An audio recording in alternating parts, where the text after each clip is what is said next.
옆에 물이 있고요. 경치 좋고요. 아무리 그래도 농지에서는 농막 6평 가능합니다.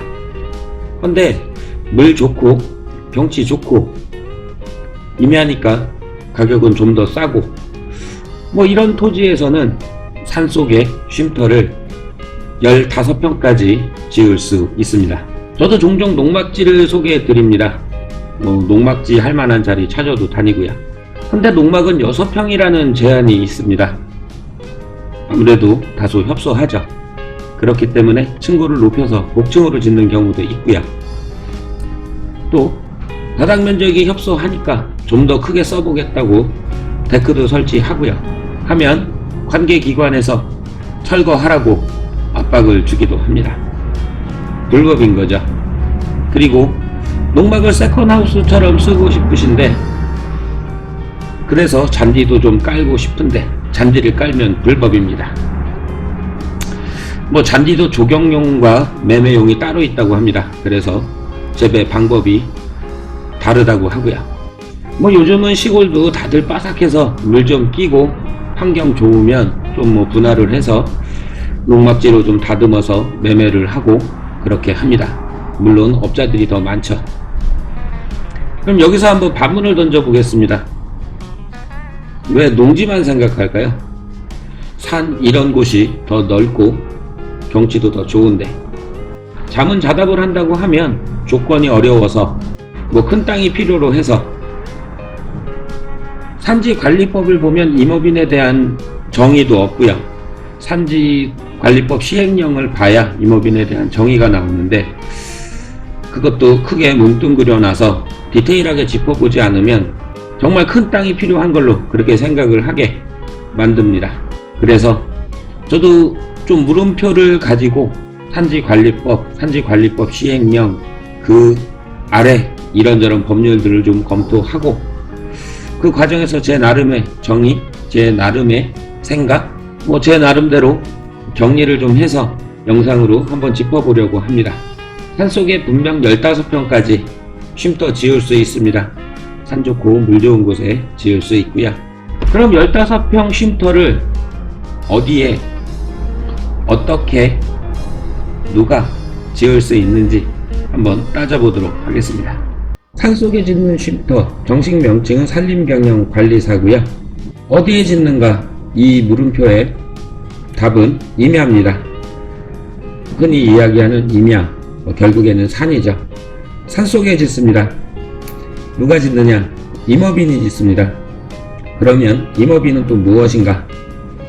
일단 어디에 짓는가부터 한 꼭지로 설명을 드리겠습니다. 제가 공인중개사 공부할 때 공법, 뭐 여러가지 행위 제한을 두는 그런 법을 공부했는데요. 그 중에 한 꼭지로 국계법, 국토의 계획 및 이용에 관한 법률, 너무 기니까 국계법 하면서 공부를 했었습니다. 그 안에서 대한민국은 도관농자, 뭐 앞머리를 따서 그냥 쉽게 외우고자 그렇게 했었는데, 도시지역, 관리지역, 농림지역, 자연환경보전지역, 이렇게 4가지로 나뉘는데요. 도시를 제외한 나머지 관리하고 보전하겠다라는 취지니까 자연 환경이 당연히 좋습니다. 그렇기 때문에 도시지역 밖에, 그리고 임야, 그리고 산, 뭐 이런 곳에 산림경영관리사를 짓고 임업을 경영하면서 잠시 쉬거나 뭐 이렇게 하는 취지로 산림경영관리사, 이런 것들을 지을 수 있습니다. 말 그대로 쉼터죠. 산림경영관리사는 뭐 맹지, 현황도로 길이랑 상관없이 지을 수 있다, 이렇게 말씀 주시는 분도 있는데, 공인중개사인 제 입장에서는 어차피 토지를 매매를 한다면 나중에 황금성, 나중에 무언가를 할 수 있는 가치, 이런 것도 따져야 되기 때문에 길도 어느 정도 고려가 돼야 된다고 판단을 합니다. 또 산림경영관리사를 짓기 위해서는 산림경영계획서를 작성을 해서 지방자치단체에 허가를 받아야 되는데요. 산림경영을 통해서 얻어진 생산물을 뭐 시장으로 내가려면 길도 짚을 것이고요. 뭐 이런 점들 때문에 길도 고려를 해야 되는 것이고, 나중에 진짜 이 자리가 마음에 들어서 임업인 주택이라도 지으려면 길은 충분히 고려돼야 되는 거니까 애초에 길까지 고려하는 게 맞다. 저는 그렇게 판단을 합니다. 그리고 산림경영계획서 이거 뭐 걱정하실 수 있는데요. 이거는 해당 지역 산림조합에서 대행을 해준다고 합니다. 그리고 2020년 기준으로 뭐 대행 비용이 대략적으로 한 17만원 정도 소요된다고 하니까 크게 걱정하실 부분은 아닌 거고요. 그 외에 뭐 토목이라든지 뭐 관련 행정 절차가 필요하고요. 그러면 어떤 행위 절차를 통해서 산림경영관리사를 지을 수 있는지 짚어보도록 하겠습니다. 산에 가야 범을 잡는다고 했고요. 인천 앞바다에 사이다가 떴어도 곱부가 없으면 못 먹는다고 했습니다. 일단 임야가 있어야 산림경영관리사를 지을 수 있습니다.